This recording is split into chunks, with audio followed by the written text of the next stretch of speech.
ग्राम बोतड़ी की बाढ़ सुरक्षा योजना बनाई जाएगी। विकासखंड लोहाघाट में डनगांव से कायल तक सड़क निर्माण किया जाएगा, जिसकी लंबाई 8 किलोमीटर होगी।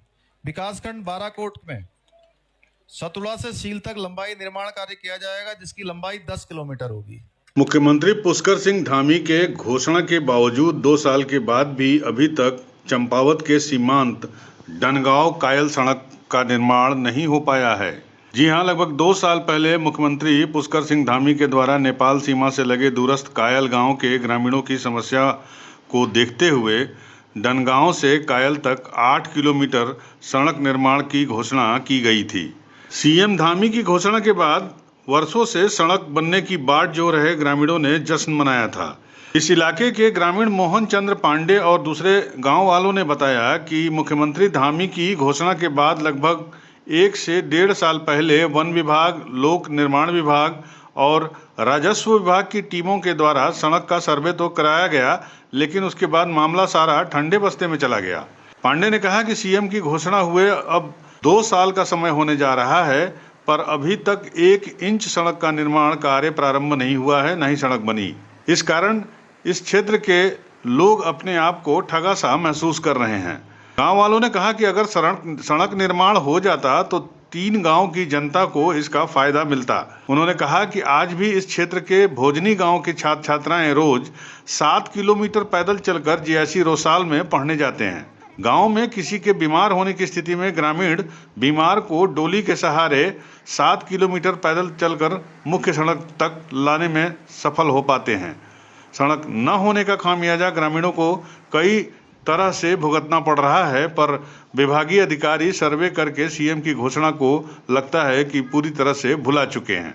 पांडे ने कहा कि कृषि प्रधान क्षेत्र होने के बावजूद कायल आज तक सड़क सुविधा से वंचित है तथा लाल धान की खेती के लिए प्रसिद्ध कायल गांव में सड़क और अन्य बेसिक सुविधाएं नहीं होने के चलते बड़ी संख्या में इस गांव से लोगों का पलायन भी हो रहा है। ग्रामीणों ने मुख्यमंत्री को सड़क की घोषणा के लिए धन्यवाद देते हुए संबंधित विभागों को निर्देश जारी करके जल्द से जल्द सड़क निर्माण कराने की मांग की है। गौरतलब है कि एक ही दिन सीएम धामी ने दूरस्थ डनगांव कायल और सुतेरा सील सड़क की घोषणा की थी, पर 2 साल बीत जाने के बाद भी एक भी सड़क पर इन दोनों में से काम नहीं शुरू हो पाया है, जबकि प्रशासन के द्वारा सीएम की घोषणा किए गए कार्यों की समीक्षा भी की जाती रही है समय समय पर, लेकिन संबंधित विभागों पर सीएम की घोषणा का कोई असर देखने को नहीं मिल रहा है। इसका खामियाजा इस क्षेत्र की जनता अब भुगत रही है।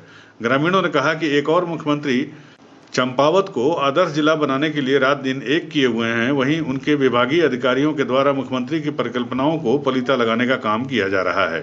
2.5 साल पहले जो है मुख्यमंत्री ने जब देवीधुरा आए थे तो उन्होंने वहां से 11 किलोमीटर सीमांत क्षेत्र डनगांव से कायल तक सड़क की घोषणा की थी और करीब 1.5 वर्ष जो है संयुक्त सर्वे को पूरा किए हुए हो गया है, जिसमें फॉरेस्ट विभाग है, रेवेन्यू विभाग है और आपका पीडब्ल्यूडी है। उन तीनों ने संयुक्त सर्वे किया था और उसके बाद जो है अभी तक उसमें कोई कार्य शुरू नहीं किया गया है, जबकि वह कृषि बाहुल्य क्षेत्र है और एक सीमांत क्षेत्र है। वहाँ से कृषि उत्पाद हो, चाहे कोई व्यक्ति बीमार हो जाता है कोई, या यहाँ अस्पताल लाने में उसको बहुत सारी दिक्कत होती है और गांव वाले जो है जब कार्य शुरू नहीं हो रहा तो अभी उसकी वजह से और पलायन बढ़ने लगा है वहाँ, क्योंकि लोग जो है अपने को ठगा सा महसूस कर रहे हैं। आज से 18-20 साल पहले भी यही स्थिति हुई थी। उस गाँव के लिए सड़क की घोषणा हो चुकी थी, लेकिन वह सड़क जो है वहाँ न बनाने के बजाय अन्यत्र बना दी। तो हम मुख्यमंत्री जी से यही अनुरोध करते हैं कि जल्द से जल्द जो है इसमें सड़क निर्माण का कार्य शुरू किया जाए, ताकि जो गांव का पलायन है वह रुक सके और ग्रामीण जो अपनी खेती पाती, साग सब्जी जो भी उत्पादन करते हैं या दुग्ध जो भी उत्पादन करते हैं उसे बाजार तक ला सकें। और जो वहाँ बीमार व्यक्ति हैं या गर्भवती महिलाएं हैं उनको जो 6-7 किलोमीटर डोली से लाना पड़ता है तो उनको ये सुविधा मिले, क्योंकि यह मुख्यमंत्री का विधानसभा क्षेत्र है। तो हम उनसे ये जल्द से जल्द यह उम्मीद रखते हैं कि इसमें जल्द से जल्द कार्य शुरू किया जाए। धन्यवाद।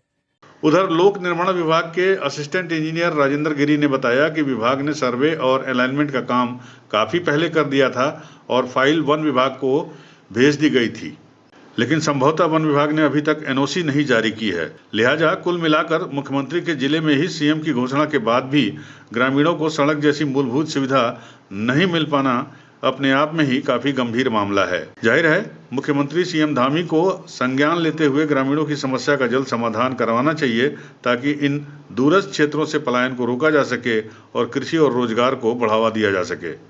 यूपी न्यूज़ 9 के लिए चंपावत से लक्ष्मण सिंह बिष्ट की रिपोर्ट।